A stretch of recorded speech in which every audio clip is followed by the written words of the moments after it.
আমি তাকে ঢাকায় নিয়ে যাব? না, অন্তত মহিমাগঞ্জ বন্দর পর্যন্ত পৌঁছে দিতে হবে। বসে চুপ করে রইল।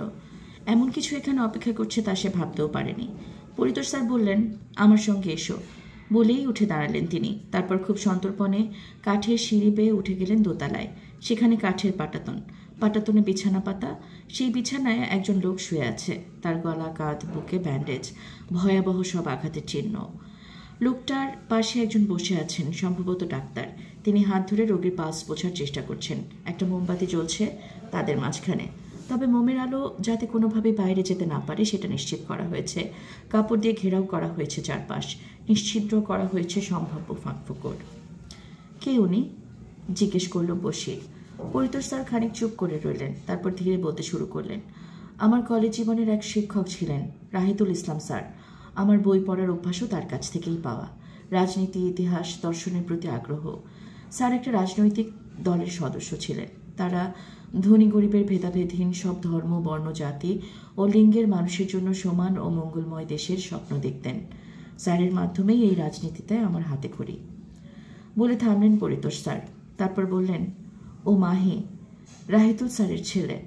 ঘটনা যেদিন ঘটেছে সেদিনই প্রথম জলডাঙায় এসেছিল। প্রচণ্ড ঝড় বৃষ্টি হচ্ছিল সেই রাতে। তোমার কাছে সব শুনে এখন মনে হচ্ছে পাখির বিয়ের রাতও ছিল সেটা। উনি কী কারণে এসেছিলেন, আর ওনাকে কেন কেউ খুন করার চেষ্টা করবে?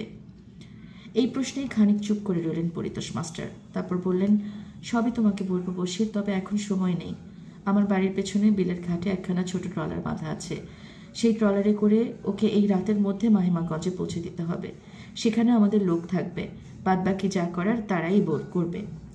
বলেই ডাক্তারের দিকে ফিরে তাকালেন তিনি। তারপর বললেন, ওর নাম অমিত, পেশায় ডাক্তার, কিন্তু ওর পক্ষে একা এই রাতে মাহিকে নিয়ে অতদূর যাওয়া সম্ভব নয়।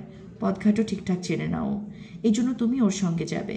অমিত ট্রলার চালাতেও জানে, সুতরাং দুশ্চিন্তার কিছু নেই। তুমি কেবল ওকে এই অন্ধকারে মাহিমাগঞ্জের পথ চিনিয়ে নিয়ে যাবে। কিন্তু আপনি যাবেন না? এই প্রশ্নে পরিতোষ স্যার চুপ করে গেলেন অনেকটা সময়। তারপর হঠাৎ মুখ তুলে বললেন, আমিও মাহিমাগঞ্জ আসব, কিন্তু মাহিমাগঞ্জ থেকে ঢাকার লঞ্চ ছাড়বে বিকেলে। তার আগেই আমি সেখানে পৌঁছে যাব। কিন্তু এখন কেন যাবেন না? এখানে থেকে কি করবেন আপনি? পাখির কাছে যাব। পাখির কাছে এই রাতে? ওর এত বড় বিপদে আমি তো কিছুই করতে পারছি না। এটা আমাকে স্বস্তি দিচ্ছে না। এরপর আর কবে জলডাঙায় আসতে পারবো তাও জানি না। পলিটিক্যালি বড় ধরনের ঝামেলায় পড়ে গেছি আমরা। সুতরাং যাওয়ার আগে অন্তত ওর সঙ্গে দেখা করে যেতে চাই। ওর কথাগুলো শুনতে চাই আমি। আচ্ছা বললেও বশিরের মন সায় দিচ্ছিল না। সে কেন অযথা এত বড় বিপদের সঙ্গে নিজেকে যুক্ত করবে?